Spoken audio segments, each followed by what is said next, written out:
السلام عليكم ناس الخير. مرحبا بكم في فيديو جديد من قصصنا بالدارجة المغربية.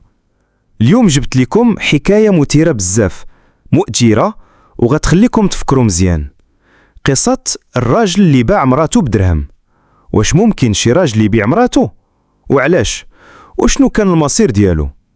خليكم معايا حتى الاخر باش تعرفوا كل شي بالتفاصيل، حيت هادي ماشي غير حكاية، هادي عبرة كبيرة. قبل ما نبداو ما تنساوش ديروا لايك للفيديو باش توصل القصة لأكبر عدد ديال الناس. اشتركوا في القناة وديروا الجرس باش يوصلكم الجديد ديما، وخليوا لي تعليق تقولوا لي فيه شنو رأيكم في هاد النوع ديال القصص.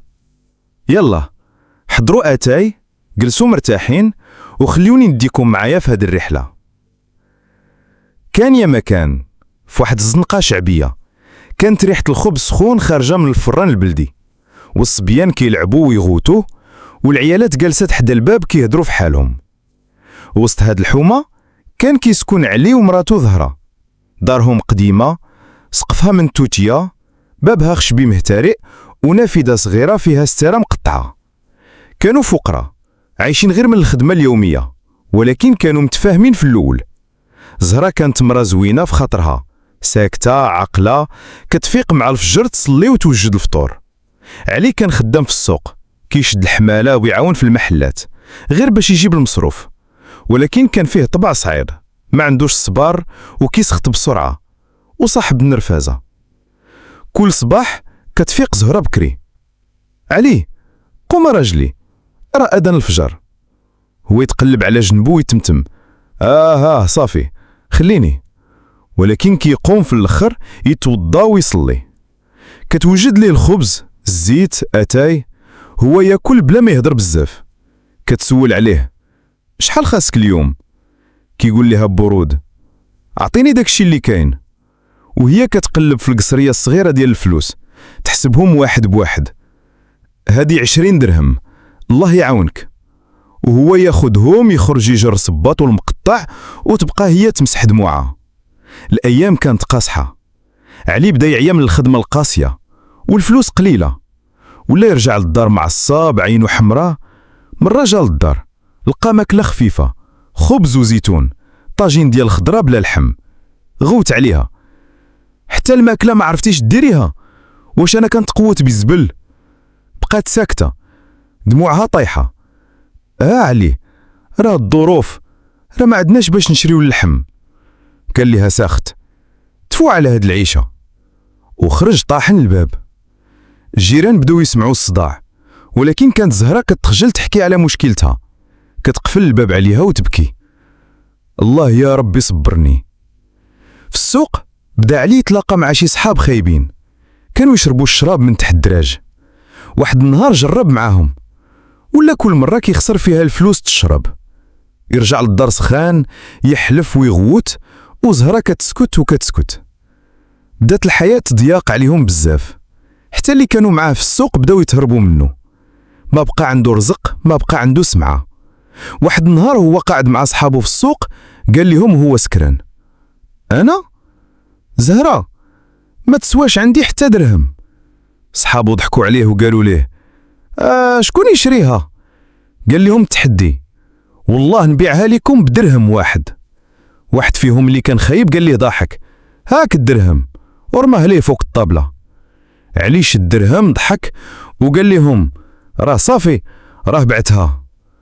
الناس اللي كانوا كيسمعوا تصدموا، قالوا: واش هذا راجل باع مراته بدرهم؟ رجع للدار سكران، وزهرة كانت كتحرك القدر ديال الماء باش تغسل الموعن. قال لها هو كيضحك بالسخرية: زهرة صافي، ما بقى عندك ما ديري هنا، بعتك بدرهم. هي بقات مشهودة: شنو كتقول؟ سمعتي مزيان، راكي مبعت بدرهم لصاحبي. طاح الطاسة من يديها ودموعها بدات كتنزل. علي راه انا مراك، شريكتك، شرفك. قال لها: خرجي من هنا، ما بقيتش بغيتك. خرجت مسكينة للزنقة بلا زاد بلا وجهها. الجيران سمعوا الصداع، تلموا. وحده فيهم قالت لها: زهرة فيقي على راسك، فين غادية؟ قالت لهم وسط البكا: ما عندي فين نمشي، راجلي باعني بدرهم. نسا بكاو معاها، عطاوها شال تغطي به وخبزها باش تسد رمقها. علي صباح حديت الناس، كلشي كيعيرو، هذاك اللي باع مراتو بدرهم طفو على راجل.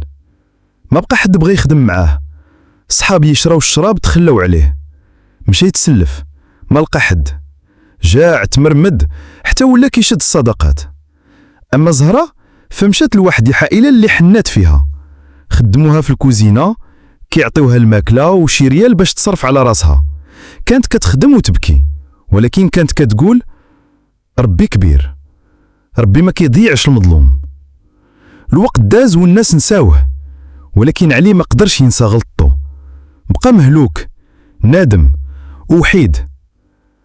واحد النهار جاي يبكي على باب زهره.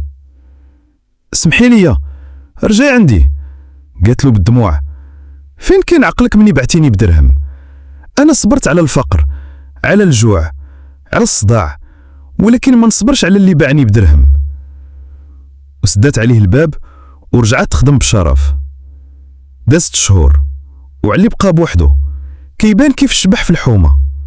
ما بقى لا فلوس لا خدمه لا صحاب، كلشي تهرب منه، واللي كانت كتسلم عليه كتولي تدور وجهها. بدا ولاد الزنقه يقولوا عليه شوف ها هو الراجل اللي باع مراتو بدرهم. كان كيمشي للسوق كيشوف خدامين صغار كيديروا نفس الخدمه اللي كان كيدير هو، ولكن هو ما بقى فيه لا العزيمه لا الصحه.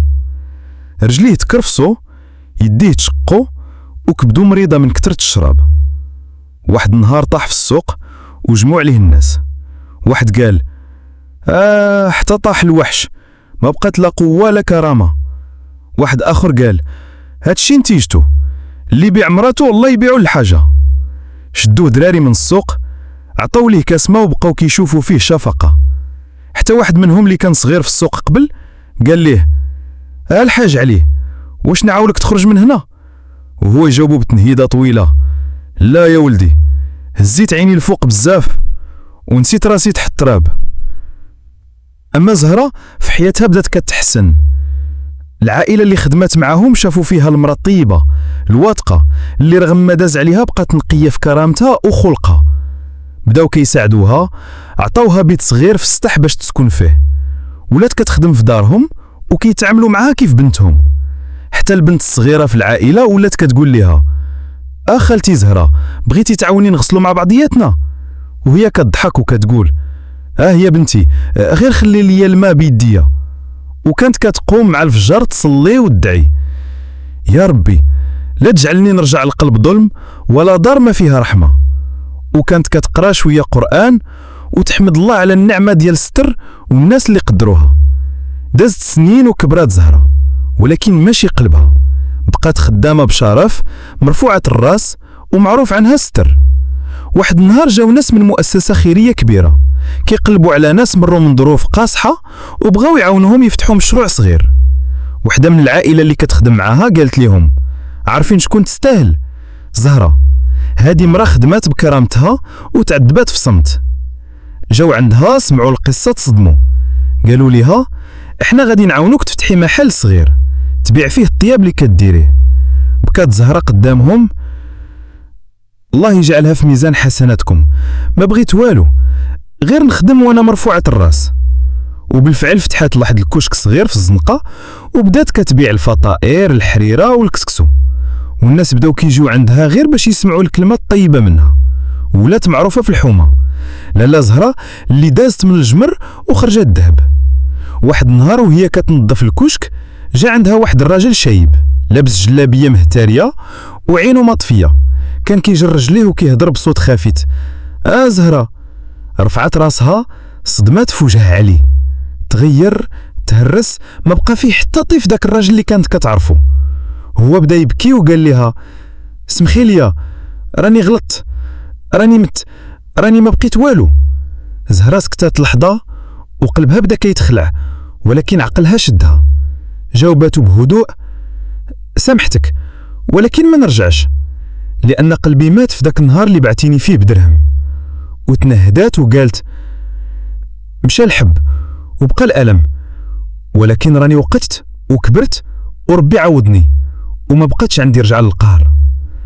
علي طوطأ راسو وبكى بصوت كيهرس الحجر، ومشاو هو كيشر رجليه حتى تبلات الارض من دموعه.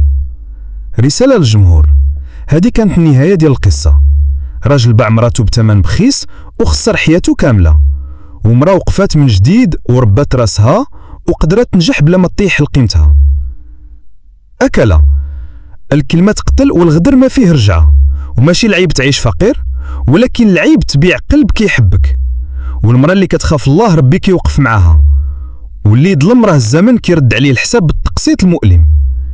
إلا وصلتي معنا لهاد اللحظة دير لايك باش توصل القصة للناس، شاركها مع اللي محتاج يسمع عبرة، وكتب لنا في التعليقات شنو رأيك في هاد القصة، واش تعرف شي حكاية بحالها؟ وإلا بغيتي قصص أخرى بهذا الأسلوب مرحبا بك ديما في القناة ديالنا.